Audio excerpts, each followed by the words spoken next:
നല്ല സോഫ്റ്റ് ആയിട്ടൊരു പാലപ്പമാണ് ഉണ്ടാക്കുന്നത്. അതിന് ഞാൻ 2 ഗ്ലാസ് അരി പച്ചരിയാണ്. ഇത് നല്ലതുപോലെ ഒരു 6 മണിക്കൂർ വെള്ളത്തിൽ നമ്മൾ കുതിർത്ത് വെള്ളം കളഞ്ഞ് റെഡിയാക്കി വെച്ചിരിക്കുന്നതാണ് ഇത്. അതിന് നമുക്ക് 2 സ്പൂണ് ചോറ് വേണം. നമ്മൾ സാധാരണ ചോറുണ്ടാക്കുന്ന ചോറ് തന്നെയാണ് ഇത് ഒരു 2 സ്പൂണ് വലിയ സ്പൂണ് വേണം. 2 വലിയ സ്പൂണ് ചോറ് വേണം. ഒരു അരമുറി തേങ്ങയാണ് ഇത് ചിരണ്ടി വെച്ചിരിക്കുന്നതാണ്. ഇത് നമുക്ക് 2ആയിട്ട് നമ്മളിത് അരയ്ക്കാം. അപ്പോൾ 2 ഭാഗമായിട്ട് പകുതി നമുക്ക് അരച്ചെടുക്കണം. ഒരു 2 വലിയ സ്പൂണ് പഞ്ചസാര ചേർക്കാം. മധുരം വേണ്ടാത്തവർ കുറച്ച് ചേർത്താൽ മതി, ഇല്ലെങ്കിൽ ഒരു 2 സ്പൂണ് നമുക്ക് ചേർക്കണം. ഇത് ഈസ്റ്റാണ്. നമ്മൾ ഉപ്പിടുന്നത് കൊണ്ട് വളരെ കുഞ്ഞായിട്ട് ഒരു പിഞ്ച് ഇട്ടാൽ മതി. ഇതെല്ലാം കൂടെ ഇത് ഉപ്പും കൂടിയും ചേർത്ത് നമുക്ക് മിക്സിക്കകത്ത് ഒന്ന് അരച്ച് വെക്കാം. ആദ്യം തന്നെ ഈ അരിയുടെ പകുതി ഇങ്ങോട്ട് ചേർക്കാം.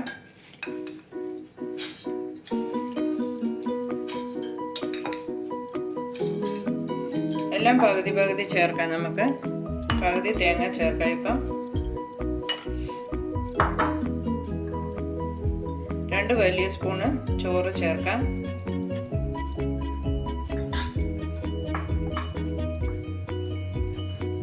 2 സ്പൂണ് പഞ്ചസാരയും ചേർക്കാം. ഈസ്റ്റ് വളരെ കുറച്ചിട്ടാൽ മതി. നമ്മൾ ഇത്ര ഈസ്റ്റ് എടുക്കുന്നുള്ളൂ. ഇത് ഈസ്റ്റും കൂടെ ഇതെല്ലാം കൂടി നമ്മൾ നല്ലപോലെ മിക്സിക്കകത്ത് അരച്ച് വെക്കുന്നത് കൊണ്ട് പെട്ടെന്ന് പൊങ്ങി കിട്ടും. ആവശ്യത്തിന് ഉപ്പും കൂടിയും ചേർക്കാം. നമ്മൾ വെള്ളം ഒഴിക്കുമ്പോൾ നീണ്ടു പോകില്ല. വെള്ളം ഒരു പാലപ്പത്തിനാകുമ്പോൾ ഒരുവിധം കുറുകിയിരിക്കണം നമ്മുടെ മാവ്. നമുക്ക് ഇതെല്ലാം കൂടെ മിക്സിക്കകത്ത് അരച്ചെടുക്കാം. നമ്മുടെ ഇത് കണ്ടോ, ഇത് അരി അരയ്ക്കുമ്പോൾ നമ്മൾ ഈ പാകത്തിലിരിക്കണം. ദോശമാവിനേക്കാൾ ഇച്ചിരി കൂടി നീണ്ടുപോയാൽ കുഴപ്പമില്ല. ഒത്തിരി നീണ്ടുപോയാൽ നമ്മുടെ അപ്പം നല്ല റെഡിയാവുകയില്ല. നമ്മൾ എപ്പോഴും ഈ ചൂട് വെള്ളം ഒഴിച്ച് അരയ്ക്കുവാണെങ്കിൽ നമ്മുടെ മാവ് പെട്ടെന്ന് ഒന്ന് നല്ലപോലെ പൊങ്ങി കിട്ടും. തണുപ്പൊക്കെ ഉള്ള സ്ഥലമാണെങ്കിൽ നല്ല ചൂടുവെള്ളത്തിൽ അരയ്ക്കുവാണെങ്കിൽ നല്ലതാണ്. ബാക്കി അരിയും കൂടി ഞാൻ ഇതുപോലെ അരച്ചെടുക്കാം.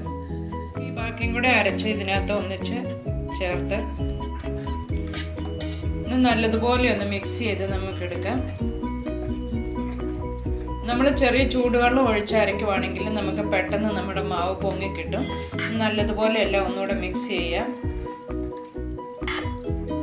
ഇതിനി ഒരു 8 മണിക്കൂർ നമ്മൾ അനക്കാതെ വെക്കണം. ഇടയ്ക്ക് ഇത് ഇളക്കരുത്.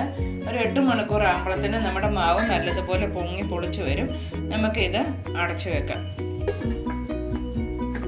8 മണിക്കൂറായിട്ടുണ്ട്. നമുക്ക് മാവ് ഒന്ന് പൊക്കി നോക്കാം റെഡിയായെന്ന്. ഉണ്ട്, മാവ് നല്ല പൊളിച്ച് പൊങ്ങി പാത്രം നിറഞ്ഞ് റെഡിയായി നിൽക്കുവാണ്. ഇതിപ്പം നമ്മൾ പുളിപ്പിക്കാൻ വെക്കുന്ന സാധനങ്ങളൊക്കെ ദോശയാണേലും ഇഡ്ഡലി ആണേലും നമ്മൾ സ്റ്റീലിൻ്റെ പാത്രത്തിൽ വേണം വെക്കാൻ. അലുമിനിയം പാത്രത്തിൽ നമ്മൾ വെക്കല്ലേ പുളിക്കാൻ. നല്ലതുപോലെ നമുക്കൊന്ന് ഇളക്കി മിക്സ് ആക്കിയിട്ട് നമുക്കൊരു പാലപ്പത്തിൻ്റെ നോൺ സ്റ്റിക്ക് ചട്ടിയുണ്ട്. നമുക്ക് അത് ചൂടാക്കി നമുക്ക് ഉണ്ടാക്കാം. പാലപ്പച്ചട്ടി നമ്മൾ ചൂടാക്കിയിട്ടുണ്ട്.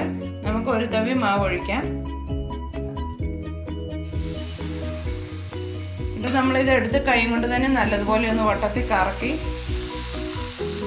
മാവ് സെൻറ്ററിലാക്കിയിട്ട് നമുക്ക് ഇത് ഇനി ഒന്ന് 2 മിനിറ്റ് നമുക്ക് അടച്ചു വെക്കാം. അപ്പം റെഡിയായൊന്ന് നോക്കാം. ഇവിടെ അപ്പം റെഡി ആയിട്ടുണ്ട്. നമുക്കിതെടുക്കാം. ബാക്കിയെല്ലാം അപ്പം നമുക്ക് ഇതുപോലെ ഉണ്ടാക്കിയെടുക്കാം. ഇവിടെ നല്ല സോഫ്റ്റ് പാലപ്പം റെഡിയാണ്. എല്ലാവരും ഒന്ന് ട്രൈ ചെയ്ത് നോക്കണം. നല്ല ടേസ്റ്റിയാണ്.